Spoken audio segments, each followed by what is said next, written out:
can make an old fashioned out of you, out of you, out of you, out of you, and I can make an old fashioned out of you. Happy hour. I'm Dave, the basement bartender. There are a lot of recipes out there. There's no way that anyone can remember them all. Certainly not me. I don't even remember what I had for breakfast this morning. I remember sitting on top of a piano, smoking. I don't smoke. But there is one cocktail that is so easily adaptable, I can't think of a single spirit it doesn't work with. It's the original cocktail, and we're gonna make a traditional, a tropical, a spicy, a fruity, and a bitter chocolate old fashioned. Give that like button a boop, and let's get this thing started.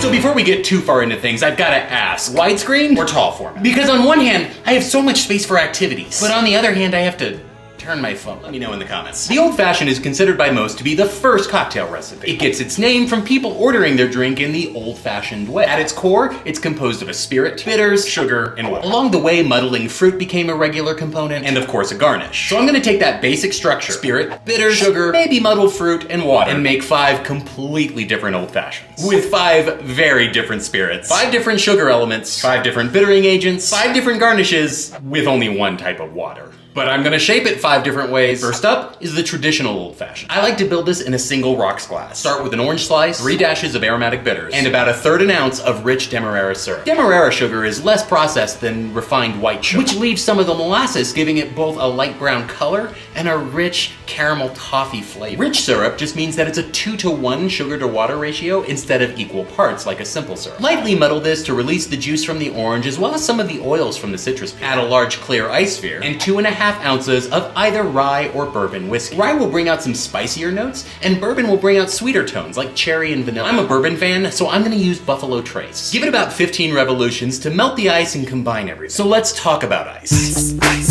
Dilution is a very key component for any cocktail, but it's an ever-changing component. As the ice melts, more dilution is added to the drink. Sometimes that might be a good thing, so you'll want to use smaller form ice or even crushed ice. The ice will constantly be melting, meaning the drink is constantly changing. Larger form ice will melt much slower, giving you a little more time to sip and enjoy that drink before it becomes diluted. Garnish this with a simple orange peel, and you have a traditional old fashioned. It's a beautiful sipper that is very whiskey forward, but still softened by the sugar, the citrus, and the water.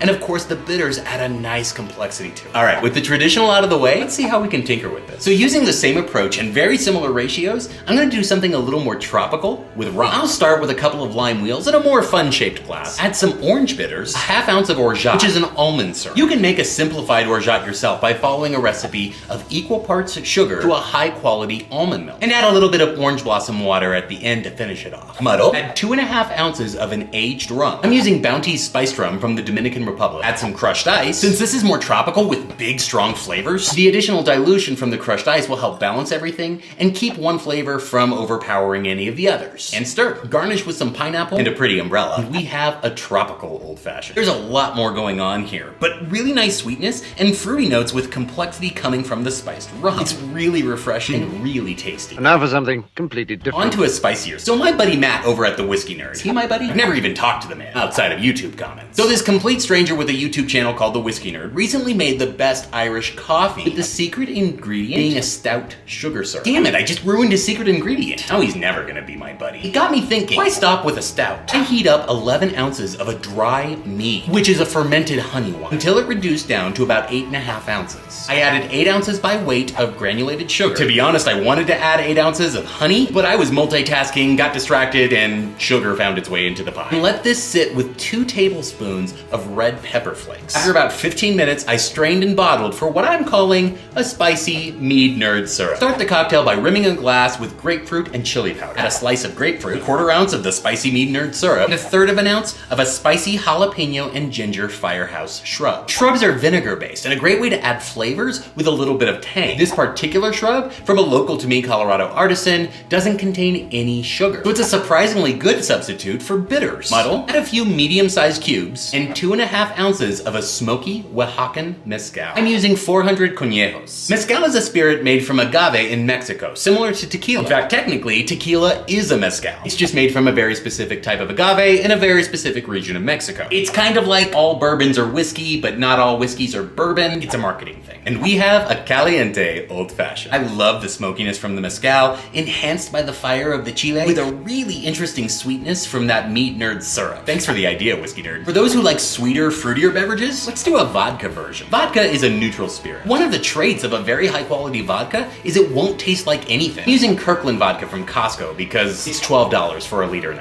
It's actually quite good. I use it mostly for infusions and making home liqueurs. You have to boop that subscribe button to catch those. Now I'm gonna cheat just a little bit here and combine my muddled fruit and my sugar element into a single ingredient. Trader Joe's fig butter. Really, any flavor will work here, so pick your favorite. I love using jams and preserves in cocktails, but it's gonna be ugly if we build this in a glass. So combine this in a mixing glass. A tablespoon of fruit preserves, 3 dashes of cherry bitters, and 2.5 ounces of vodka, and shake over ice. Double strain this to catch all those fruity bits into a Nick and Nora. Garnish with a fresh sprig of rosemary. It is sweeter than the others for sure, a little one note without any flavors from the spirit, but it's really tasty. And finally, and I don't know why, I really wanted to make a Campari Old Fashioned. If you're not familiar with Campari, it's one of those love it or hate it aperitifs made by combining a little bit of fruit and a whole lot of herbs. It's very bitter, but there is so much flavor going on. So I thought, I'd mix it with chocolate. Start by rimming a glass with caramel and just a hint of salt. This isn't a margarita, so go easy. Salt here is more for texture on the lips, but it's also gonna add some brightness because this is going to be a very heavy drink. 4 dashes of chocolate bitters, 3/4 ounce of a chocolate syrup. I made this syrup by combining equal parts water and sugar,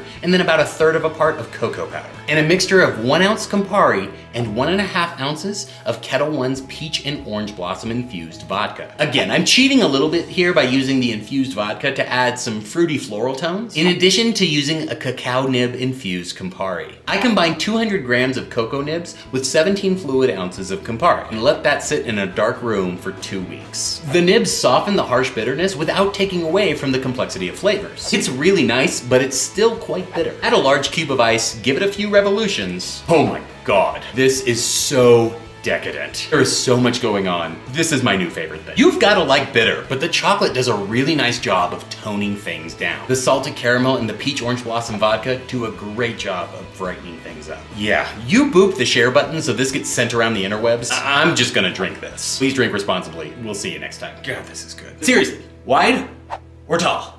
Let me know.